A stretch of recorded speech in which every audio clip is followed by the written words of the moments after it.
บายดีพ่อแม่พี่น้องหมดทุกคนเด้อที่เขามาเบิ่งมาหาส้มสบายดีจากอเมริการัฐเท็กซัสเด้อพี่น้องเด้อมื้อนี้หันสิพาพี่พาน้องมาลงหัวลงสวนคือเก่ามาเก็บหมากเพราะว่าบ่ทันได้เก็บเพิ่นจักเทื่อหาแต่ปลูกมาได้หลายเดือนได้คิดว่าเพิ่นคือสิแก่ได้แหละก็ได้ว่าสิพาพี่พาน้องมาลงเก็บบักแล้วก็บักทั่วแล้วก็ส้มหัวส้มสวนหลังบ้านท่าน้ำเนาะพี่น้องเนาะและสิพาพี่พาน้องหันไปเลาะเบิ่งนำกันเด้อว่าสวนหน่อยหลังบ้านเฮาเป็นแบบไรเนาะไปเบิ่งน้ำกันเด้อพี่น้องมะเขือเก็บไปแล้วเก็บไปบางไว้แล้วมะเขือช่วงนี้อากาศร้อนขึ้นเด้ออยู่เท็กซัสอากาศจังซี่ร้อนนี่บักทั่วเฮากะบางไปหลายแต่ก็ยังนี้อยู่แต่ก็ยังพอได้เก็บอยู่ส่วนอันนี้ได้ปลูกทอนไว้มักแตงมักทั่วนี่เป็นยืนกว่าอันนั้นเป็นยืนกว่ามักแตงจ้าจะเก็บเบิดไว้นี่เก็บหมู่ว่านี่ก็หลายๆเติบเก็บอยู่ตลอดเลยบักทั่วเพิ่นเป็นดกดี นี่สิเก็บเอาอันนั้นเก็บเอาบอกผู้อาบน้ำมันเป็นมักทั่วซุ่มนี่ก็เป็นร้ายเลยเป็นดกดีเก็บเก็บกูมืออยู่ไงไว้นี่ใบบ่คอยร้ายปันไดมีแต่หมากมักทั่วพันธุ์นี่กินกระแซบบักทั่วขาวนี่เป็นมักละลายซะ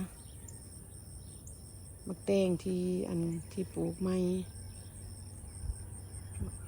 ดอกมักบวบมักแตงที่ปลูกไม้ไก่สีเท้าคืออะไรเด้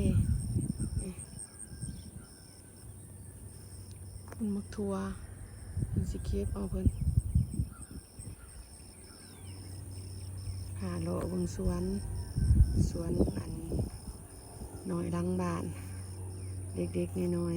ๆมักกะทันกะใหญ่ละพี่น้องได้สิพาไปเบิ่งน้อยหนึ่งจังสิเก็บบัก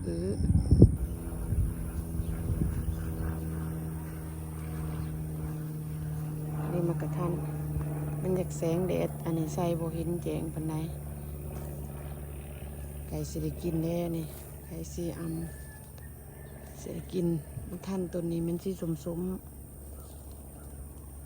ขันมันโบเหิมมันโบซุกนี่เป็นสีฝาดก็เลยเอาเป็นโบได้กินมันถามสุกก่อนคนนะพี่น้องเป็นจนว่าจูดินเลยเด็ความเพิ่นเป็นดกมากระทันสนิทนี่ตัวนั้นโบเป็นปันไดปีนี้แนวน้อยนี่เป็นอยู่แต่โบราณนี่เป็นแนวใหญ่อัปเดตสวนมากระทันต่อก่อนพี่น้องนี่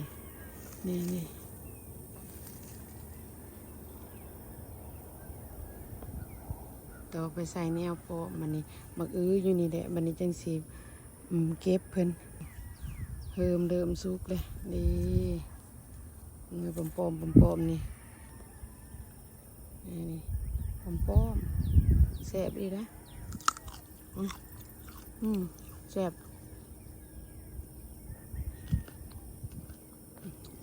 กับแซ่บสมหวานปลาบักนี่อย่าโคกเนส่วนกระทงนั้นเป็นงุ่มหมักแตงซุกเด้อพี่น้องเด้อพอวานูเพิ่นมากัดกินงุ่มไว้ต้องงุ่มยายไว้เบิด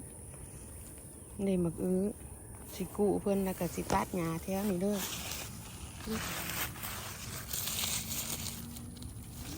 คือสิหลายแหละคือว่าเขาว่ายิกเดี๋ยวมันยิกเลยยิกเดียวคันมันเป็นยางออกกับมันคือยิกบัวเขาสันนะมันเกวสันมันสีมัน ทุกอย่างออกบ่ได้สงสัยบ่มั่นบ่ คือไปซื้อหักหน่วยนักเติบอยู่ในพี่น้องนี่อยู่น้ำมันอยาก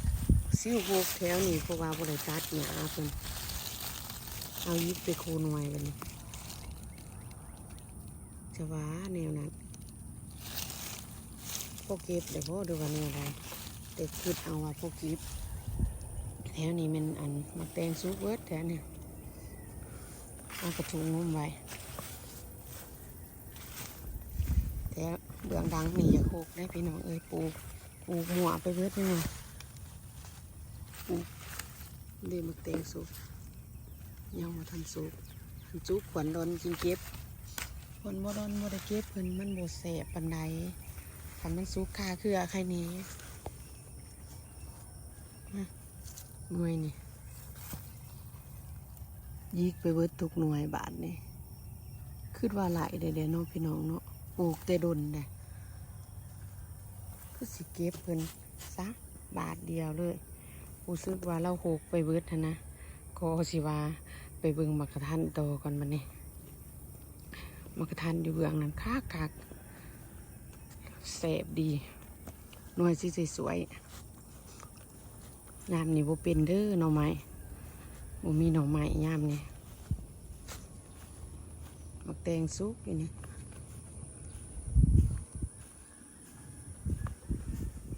ปลามักกะทัน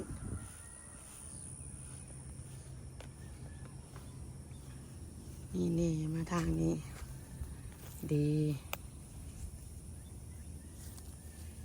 มักกะทันแสบประมาณกลางเดือน8นี่เก็บกินได้ปีนี้จะบ่ดกโทปีกายเนาะปีกายเป็นบักหลายๆหนึ่งเด็กลางเดือน8มันซุกแหละคิดว่าปกติเดี๋ยวนี้หัวโยนเมื่อไรแถวนี้เป็นพวงซ้ำนี่ถือว่าโบราณคือปีผ่านมา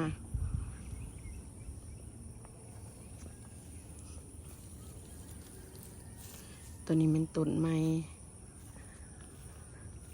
หักเป็นปงไปใช้แหละหมากเป็นอยู่นี่ดีเป็นยังป่าเอ้ย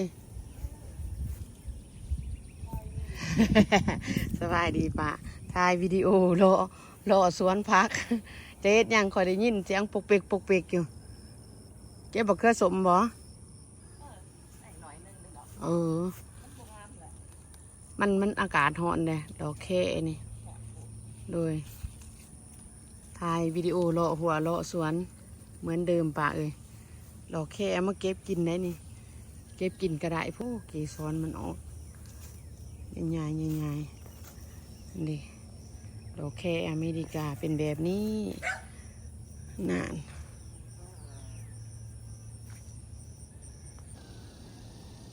มันก็ท่านป่าคางบ้านเลยของเรามันงามซะเป็นมันก็ท่านปลอมนี่แซ่บเป็นร้ายเป็นดกสวนดาอยู่บนกับเมนต้นมันก็ท่านนี่คือกันดิเป็นมันก็ไล่หนึ่งของเราไปเลาะเก็บบักโตก่อนพี่น้องพาพี่พาน้องไปเลาะเลยนางเลยมุดเก็บจักเถื่อไปเก็บก่อนบัดนี้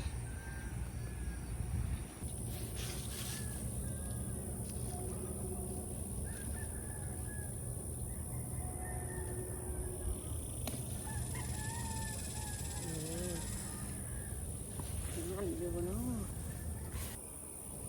บักเอาในมาจากบ้านเฮาแนวพันบ้านเฮาเอื่อยเล่าให้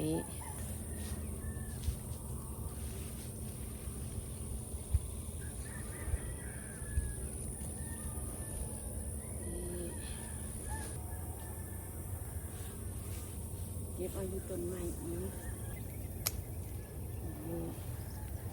นี่หน่อยเป็นจักเป็นยังมาจอกินเป็นหูกระปองกระแปงอยู่ก็ได้ว่าอันเก็บเอาเป็นบาทเดียวเลยซะพร้อมๆกัน หาหน่วยแต่บักอือหาหน่วย ยังบ่ทันได้เก็บจักเถื่อพ่วมเก็บเถื่อทำอิฐเด้พร้อมกันเลยบ่ฮู้ว่าสิมันบ่หรือว่าแนวใดเนาะลักษณะของเพิ่นมันแค่นี้ติบ่ทันเคยเอาไปกินจักเถื่อ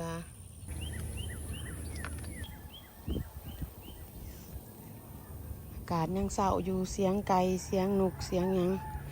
ยังอันนี้อยู่นี่บักทั่วคืนหนึงก็ตึงแล้วเก็บเมื่อวานนี้ตอนแรกนี่ก็ตึงไว้นี่แถวนั้นแมนเบิดมาบัวพังสิบตกลงซะบ่วันนี้ตัวเองอันนี้เองเด้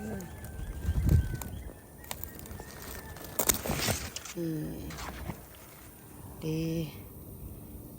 บัวปลอมหอมสิเอาไปหนึ่งกินสุดก่อนกับแกงใส่หน่อไม้แล้วเด้เพิ่นเดิมเป็นแน่แล้วเป็นดกแน่เติบได้น้อยน้อยน้อยนี่มือนี้บักบัวถึกแลดได้นี่บวกหน่อยหนึ่งบักหาหน่วย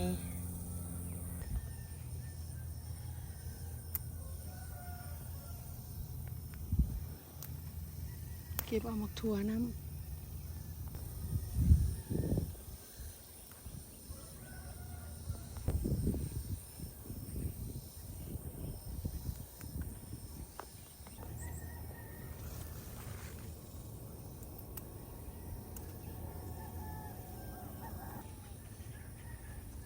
นี่เป็นโจใหม่กำลังสิจับได้นี่มุดมายุมเพิ่นนะ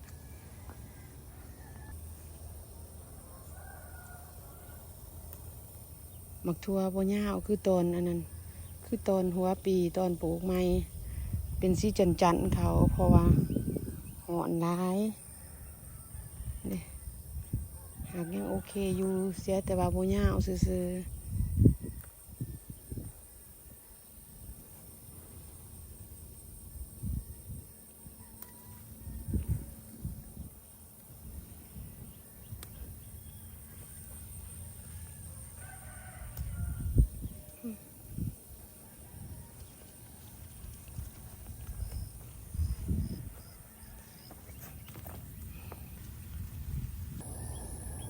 นักเติบเลยพี่น้อง สำหรับอันนั้นผลงานมือนี้ก็เก็บไหลซ้ำนี้เนาะพี่น้องเนาะแน่ละเด็กละน้อยขอบใจหลายๆเด้อทุกคนที่เขามาเบิ่งมาหาชมคลิปหนาเจอกันใหม่เด้อพี่น้องเด้อขอบใจหลายๆ